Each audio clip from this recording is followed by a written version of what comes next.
നമസ്കാരം. CBN വാർത്തകളിലേക്ക് സ്വാഗതം. ആദ്യം പ്രധാന വാർത്തകൾ. അതിരപ്പിള്ളി വൈശ്ശേരിയിൽ കാട്ടാനയുടെ ആക്രമണത്തിൽ 65-കാരന് ദാരുണാന്ത്യം.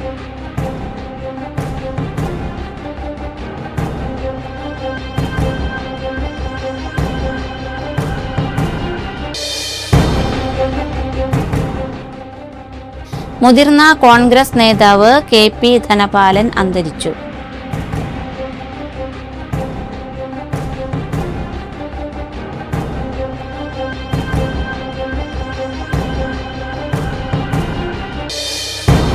കൊരട്ടി വിശുദ്ധ അന്തോണീസിന്റെ പ്രസിദ്ധ തീർത്ഥാടന കേന്ദ്രമായ പരിശുദ്ധ അമലോദ്ഭവ മാതാവിന്റെ ദേവാലയത്തിൽ ഈ വർഷത്തെ ഊട്ടുതിരുനാൾ ജൂൺ 9 നടക്കുമെന്ന് ദേവാലയ അധികൃതർ വാർത്താ സമ്മേളനത്തിൽ അറിയിച്ചു.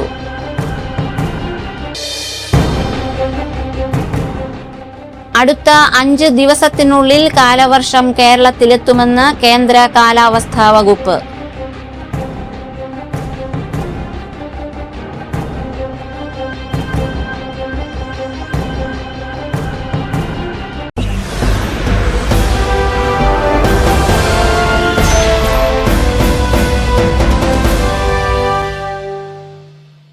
വാർത്തകൾ വിശദമായി. അതിരപ്പിള്ളി വൈശ്ശേരിയിൽ കാട്ടാനയുടെ ആക്രമണത്തിൽ 65-കാരന് ദാരുണാന്ത്യം. അതിരപ്പിള്ളി പുല്ലേർക്കാട്ട് മോഹനനാണ് മരിച്ചത്. വീടിന് സമീപമെത്തിയ ആനയെ തുരത്താൻ ശ്രമിക്കുമ്പോഴായിരുന്നു ആക്രമണം. ആനയുടെ ആക്രമണത്തിൽ പരിക്കേറ്റ മോഹനെ ചാലക്കുടിയിലെ സ്വകാര്യ ആശുപത്രിയിൽ എത്തിച്ചെങ്കിലും ജീവൻ രക്ഷിക്കാനായില്ല. പുലർച്ചെ 2:45-ഓടെയാണ് ആന മോഹനന്റെ വീടിന്റെ സമീപത്തെത്തിയത്. അയൽവാസികളുടെ നിലവിളി കേട്ടാണ് ആന എവിടെ ആണെന്നറിയാൻ മോഹനൻ മുറ്റത്തേക്ക് ഇറങ്ങിയത്. എന്നാൽ ഇരുട്ടിലൂടെ ആന ഓടി വന്ന് ആക്രമിക്കുകയായിരുന്നു. കാട്ടാന മോഹനന് നേരെ പാഞ്ഞെടുത്ത് ചവിട്ടി കൊലപ്പെടുത്തുകയായിരുന്നു. കാട്ടാന ഈ സമീപത്തു നിന്നും മാറിയപ്പോഴാണ് മോഹനെ ചാലക്കുടി താലൂക്ക് ആശുപത്രിയിലേക്ക് കൊണ്ടുപോയത്. ആശുപത്രിയിൽ എത്തിച്ചെങ്കിലും ജീവൻ രക്ഷിക്കാനായില്ല. പ്രദേശത്ത് നിരന്തരം കാട്ടാന ശല്യമുള്ള മേഖലയാണ്. മോഹനന്റെ വീട്ടുവളപ്പിൽ കഴിഞ്ഞ ദിവസവും കാട്ടാന എത്തി വ്യാപകമായി കൃഷി നശിപ്പിച്ചിരുന്നു. ജനവാസ മേഖലയായ ഈ ഭാഗത്ത് ആന ഇറങ്ങുന്നത് ഇപ്പോൾ പതിവായി മാറിയിരിക്കുകയാണ്. നിരവധി പേർക്കാണ് ഇതിനോടകം ജീവൻ നഷ്ടപ്പെട്ടത്. 1 വർഷത്തിനിടെ ഇത് 6ാമത്തെ മരണമാണെന്നാണ് റിപ്പോർട്ട്. മുതിർന്ന കോൺഗ്രസ് നേതാവ് KP ധനപാലൻ അന്തരിച്ചു. 76 വയസ്സായിരുന്നു. പറവൂരിലെ സ്വകാര്യ ആശുപത്രിയിലായിരുന്നു അന്ത്യം. 2009 ചാലക്കുടിയിൽ നിന്നുള്ള ലോക്സഭാ അംഗമായിരുന്നു. എറണാകുളം ജില്ലാ കോൺഗ്രസ് കമ്മിറ്റിയുടെ പ്രസിഡന്റായും പ്രവർത്തിച്ചിട്ടുണ്ട്. 2014 തൃശൂരിൽ നിന്ന് ലോക്സഭയിലേക്ക് മത്സരിച്ചെങ്കിലും പരാജയപ്പെട്ടു. പറവൂർ നഗരസഭാംഗം, Milma chairman, north Malabar Grameen bank director board അംഗം എന്നീ നിലകളിലും പ്രവർത്തിച്ചിട്ടുണ്ട്. 2001 നിയമസഭാ തെരഞ്ഞെടുപ്പിൽ വടക്കേക്കര സീറ്റ് ധനപാലന് നൽകിയെങ്കിലും പ്രചാരണം തുടങ്ങിയ ശേഷം പിന്മാറേണ്ടി വന്നു. എറണാകുളം ജില്ലയിലെ AK ആന്റണിയുടെ ഏറ്റവും അടുത്ത വിശ്വസ്തരിൽ ഒരാൾ കൂടിയായിരുന്നു KP ധനപാലൻ. കൊരട്ടി വിശുദ്ധ അന്തോണീസിന്റെ പ്രസിദ്ധ തീർത്ഥാടന കേന്ദ്രമായ പരിശുദ്ധ അമലോദ്ഭവ മാതാവിന്റെ ദേവാലയത്തിൽ ഈ വർഷത്തെ ഊട്ടുതിരുനാൾ ജൂൺ 9 നടക്കുമെന്ന് ദേവാലയ അധികൃതർ വാർത്താ സമ്മേളനത്തിൽ അറിയിച്ചു. രാവിലെ 8:30 മുതൽ രാത്രി 10 മണി വരെ നേർച്ച സദ്യ കഴിക്കാൻ അവസരമുണ്ടാകും. ജൂൺ 2-ാം തീയതി ചൊവ്വാഴ്ച തിരുനാൾ കൊടിയേറ്റം വരാപ്പുഴ അതിരൂപത ചാൻസലർ ഫാദർ എബിജിൻ അറക്കൽ നിർവഹിക്കും. തിരുനാൾ ദിവസമായ 9-ാം തീയതി രാവിലെ 8:30 വികാരി ഫാദർ ജോസഫ് ഒളിപ്പറമ്പിൽ നേർച്ച ഭക്ഷണം ആശീർവദിച്ച് വിളമ്പുന്നതോടെ നേർച്ച സദ്യ ആരംഭിക്കും. രോഗികൾക്ക് വേണ്ടി പതിവ് പോലെ 20,000 പാർസൽ പൊതികളാണ് ഈ വർഷവും ഒരുക്കുന്നത്. 15,000 നേർച്ച പായസവും ഈ വർഷം ഒരുക്കുന്നുണ്ട്. 10:30 വരാപ്പുഴ അതിരൂപത സഹായമെത്രാൻ ഡോക്ടർ ആന്റണി വാലിങ്കലിന്റെ ആഘോഷമായ മുഖ്യ കാർമ്മികത്വത്തിൽ അർപ്പിക്കപ്പെടുന്ന പൊന്തിഫിക്കൽ തിരുനാൾ ദിവ്യബലി ഉണ്ടായിരിക്കുന്നതാണ്. തുടർന്ന് പരിശുദ്ധ മാതാവിന്റെയും വിശുദ്ധ അന്തോണീസിന്റെയും തിരുസ്വരൂപങ്ങൾ സംഭവിച്ചുകൊണ്ടുള്ള പ്രദക്ഷിണം നടത്തും.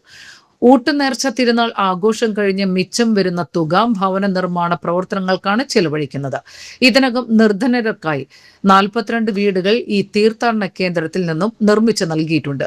തിരുനാൾ ഒരുക്കങ്ങൾ പൂർത്തിയായതായി വികാരി ഫാദർ ജോസഫ് ഒളിപ്പറമ്പിൽ, സഹവികാരി father Sharath Jose Panakkal, father John Kattuparambil, കൈക്കാരന്മാരായ Terry Cabral, Vinu Chalaveettil, Abraham Kunnathur, parish council vice president Jolly Valiyaparambil, കേന്ദ്രസമിതി leader Joffrey Cabral, media convener Antony Kandamparambil, publicity convener Defrin D'Souza, NJ Yesudas എന്നിവർ വാർത്താ സമ്മേളനത്തിൽ അറിയിച്ചു.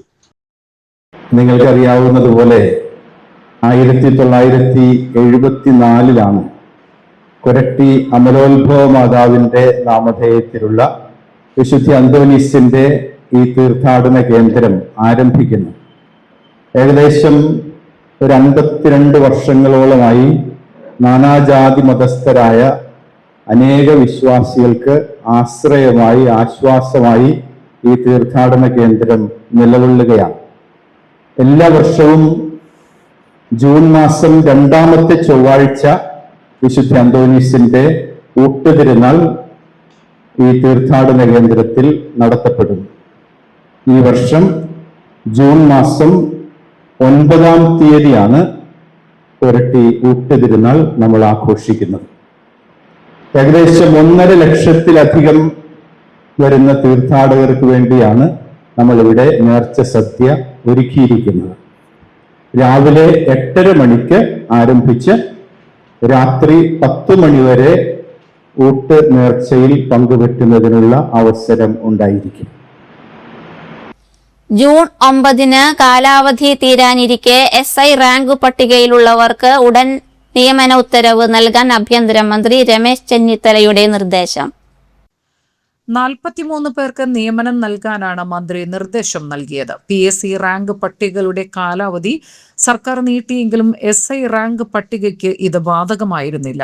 റാങ്ക് പട്ടികയിൽ ഉൾപ്പെട്ടവർ രമേശ് ചെന്നിത്തലയ്ക്ക് നൽകിയ നിവേദനത്തെ തുടർന്നാണ് നടപടി. കാലാവധി തീരാൻ ദിവസങ്ങൾ മാത്രമുള്ള സബ് ഇൻസ്പെക്ടർ റാങ്ക് ലിസ്റ്റിൽപ്പെടുന്ന 43 പേർക്ക് നിയമനം ലഭ്യമാക്കാനാണ് മന്ത്രി രമേശ് ചെന്നിത്തല അഡീഷണൽ ചീഫ് സെക്രട്ടറിക്ക് നിർദ്ദേശം നൽകിയത്. 2025 ജൂൺ 9 സബ് ഇൻസ്പെക്ടർ പരീക്ഷയുടെ റാങ്ക് ലിസ്റ്റ് പ്രസിദ്ധീകരിച്ചത്. 2026 ജൂൺ 9 ഈ ലിസ്റ്റിന്റെ കാലാവധി അവസാനിക്കുകയാണ്. ഇതോടെ ജോലി ലഭിക്കാനുള്ള അവസരം നഷ്ടപ്പെടുമെന്ന ആശങ്കയിലായിരുന്നു ഉദ്യോഗാർത്ഥികൾ. UDF സർക്കാർ അധികാരത്തിൽ വന്ന് ഉടൻ തന്നെയാണ് PSC റാങ്ക് ലിസ്റ്റുകളുടെ കാലാവധി സർക്കാർ നീട്ടിയത്. എന്നാൽ ഈ ഉത്തരവ് SI റാങ്ക് പട്ടികയ്ക്ക് ബാധകമല്ലായിരുന്നു. ഇതോടെയാണ് ഉദ്യോഗാർത്ഥികൾ ആഭ്യന്തരമന്ത്രി രമേശ് ചെന്നിത്തലയെ സമീപിച്ച് തങ്ങളുടെ അവസ്ഥ പങ്കുവച്ചത്.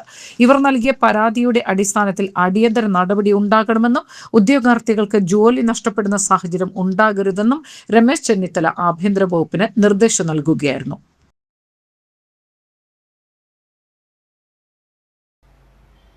സംസ്ഥാനത്ത് സ്വർണ്ണവില കുറഞ്ഞു. പവന് 440 രൂപയാണ് കുറഞ്ഞത്.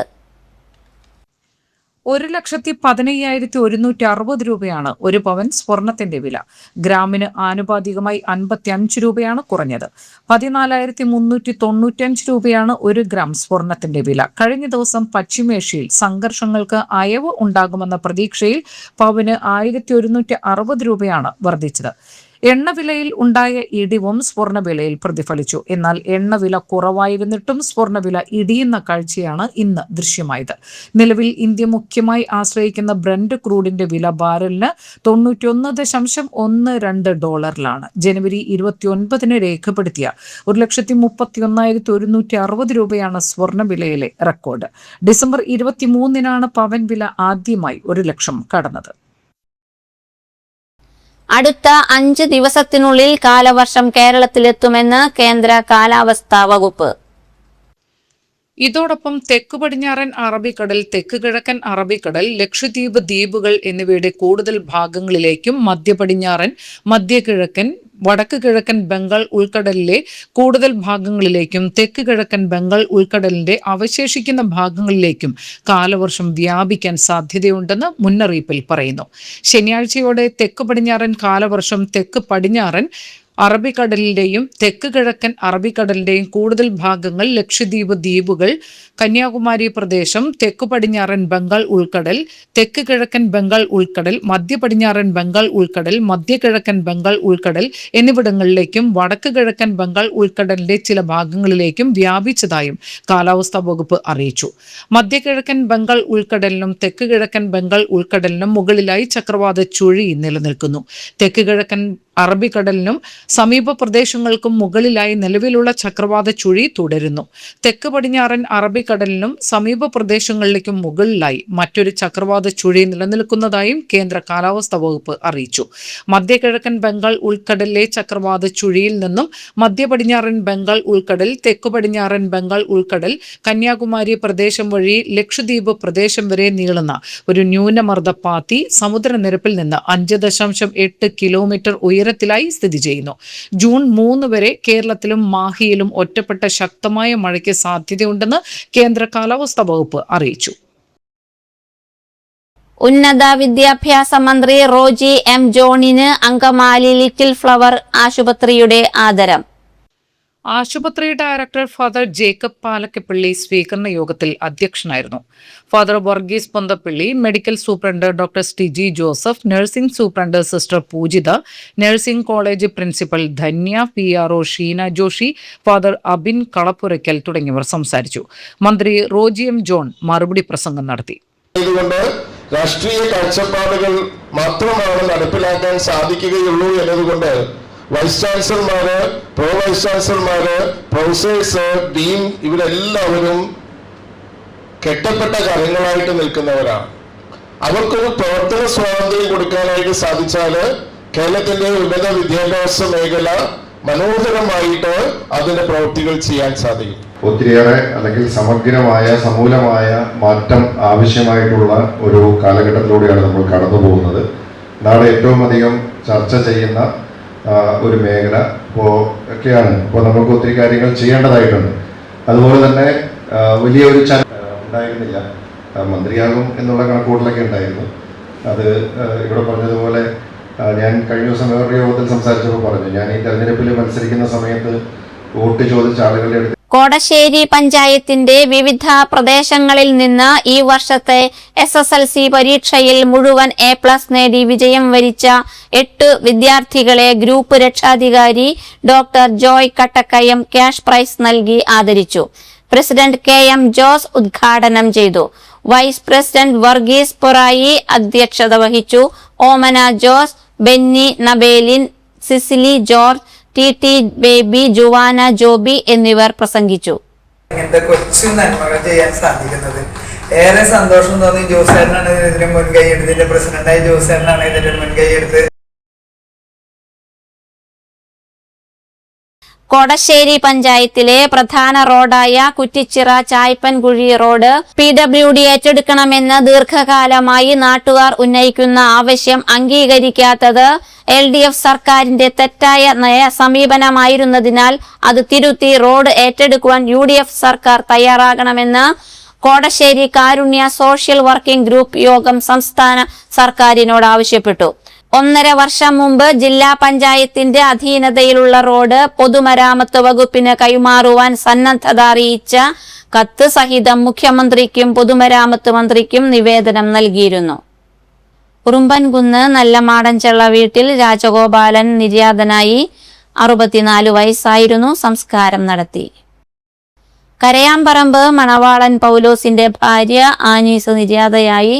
74 വയസ്സായിരുന്നു. സംസ്കാരം ഞായറാഴ്ച രാവിലെ 11-ന് കറുകുറ്റി സെന്റ് സേവിയേഴ്സ് ഫൊറാന പള്ളി സെമിത്തേരിയിൽ. പ്രധാന വാർത്തകൾ ഒരിക്കൽ കൂടി. അതിരപ്പിള്ളി വൈശ്ശേരിയിൽ കാട്ടാനയുടെ ആക്രമണത്തിൽ 65-കാരന് ദാരുണാന്ത്യം.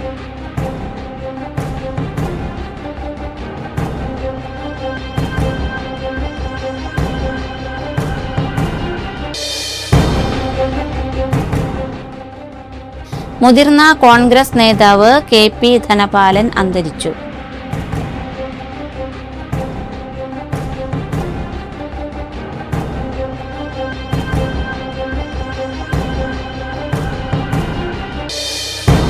കൊരട്ടി വിശുദ്ധ അന്തോണീസിന്റെ പ്രസിദ്ധ തീർത്ഥാടന കേന്ദ്രമായ പരിശുദ്ധ അമലോദ്ഭവ മാതാവിന്റെ ദേവാലയത്തിൽ ഈ വർഷത്തെ ഊട്ടുതിരുനാൾ ജൂൺ 9-ന് നടക്കുമെന്ന് ദേവാലയ അധികൃതർ വാർത്താ സമ്മേളനത്തിൽ അറിയിച്ചു.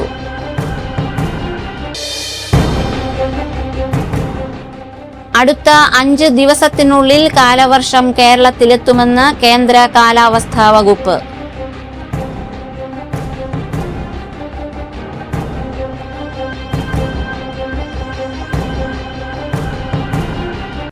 ഇതോടെ ഈ വാർത്താ ബുള്ളറ്റിൻ സമാപിച്ചു. നമസ്കാരം.